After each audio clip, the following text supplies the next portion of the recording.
Hey guys, welcome back to Woods Tree Farm. I'm Phil, and it is second day now with the Tajfun RCA 500 firewood processor.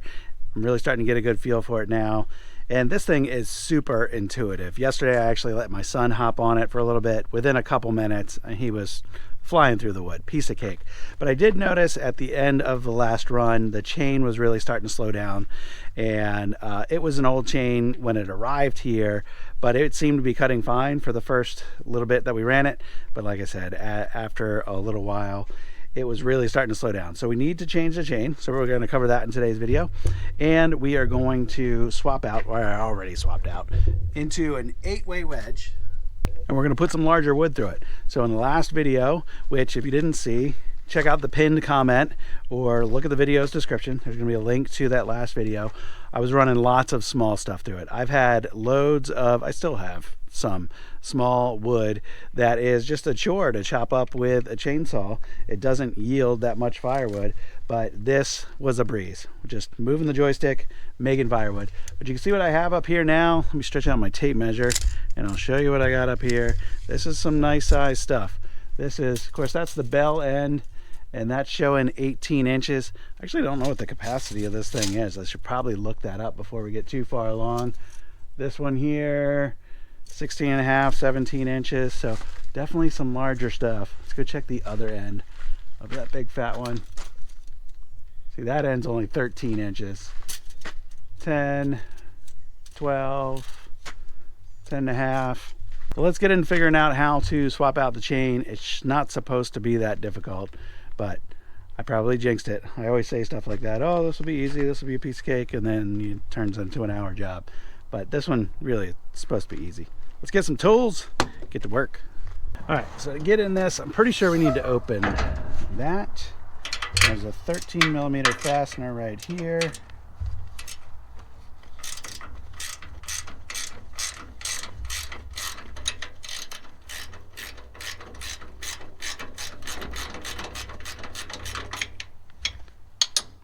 That could easily be a cam lock or something. You do not need a nylon nut on that. All right, there's our bar and chain. This is supposed to be an auto tensioning thing, and when I picked this up, Ryan from Tajfun described to me that you just push the bar down and it takes the tension off. Oh yeah, I'm getting it. All right. I know, so you push it down, there's supposed to be some sort of locking mechanism. Let's see if we can find that. Of course, there's sawdust everywhere.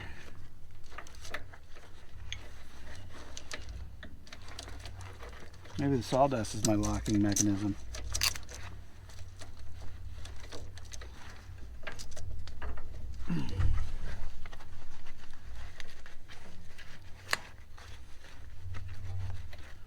I'm wiping away sawdust and I don't see any kind of lever to lock it in place. I'm sure there is one, but I haven't found it.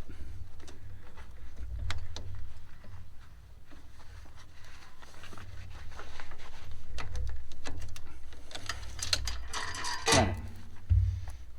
Maybe I won't need it. Yeah, that chain's looking pretty tired. Right next to us here, there's a little storage cubby. We can put some tools and some spare parts. Here's a new chain in a wet box. Hopefully it's not all rusty. Nope, looks good.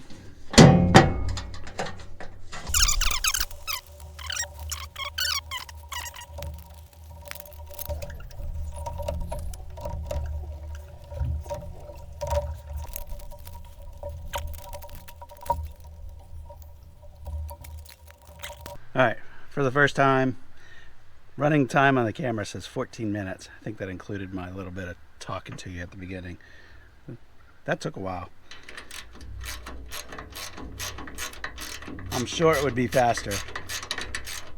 Second, third, fourth time. I don't have any more chains, but I could go and sharpen the original one if I need to. Well, we'll see how long the second one lasts.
that's 3 more totes, and now I'm officially out of totes. I might go dump a couple of these. No, I'm not going to do that. My neighbor's actually got a dump trailer which I can borrow, and that would be way better than going and dumping totes and bringing them back. That's just really time consuming for a quarter cord of wood at a time. So if I bring his over, I think it's a 7x14, I should be able to fit like, I don't know, maybe a cord and a half in that, and that would be like 6 totes worth at once, and we can just keep on splitting. I'm getting a little shower right now, which I wasn't counting on. I'm gonna check the radar. Might wrap this video up, but sharing that 8-way wedge with you guys, I think it did great. Now, some of those bigger rounds that approached 18 inches ended up with some pieces off of that were still too big for my liking. So there's gonna be a little bit of resplit work in that, but if you can get it in the right size range, that 12, 14 inch range, man, just perfect triangles off of that thing. And a lot of what is in these crates is just perfect little triangles, which I am super excited about. And something like this probably needs 1 resplit. You know, there's a mix in here, so we'll have to work on that. But 8-way wedge, pretty awesome. Now that I know what is suited for that 8-way wedge, I can start to prepare some logs over there that are the right size and just start pounding the wood through that 8-way wedge. You might have noticed through some of those splits, especially on the bell end, the bottom end of the log, that stuff is always harder to split, right? So the splitter really slowed down, and Ryan from Tajfun said this machine has a 2-stage pump. I think all their machines do. So you can kind of hear it and see it build pressure and then force those tougher rounds through. There are even a couple knotty pieces in here, and it did the same thing, slowed down, build pressure, and pushed everything through. So given that we were at or near the capacity of this machine in terms of size, we had white oak, which is a little stringy, we had some red oak, and some of that had some knots. Everything went through it. Nothing got jammed, which I'm very excited about. I didn't have to try to pound anything out or you know, struggle with anything. So I'm happy about that. But I'm gonna wrap this video up because it's starting to rain. I don't really know what the weather's gonna end up doing here, but I think I accomplished everything I wanted to accomplish in this video. So I appreciate you guys spending a little time with me. I'll catch you on the next one. Bye-bye.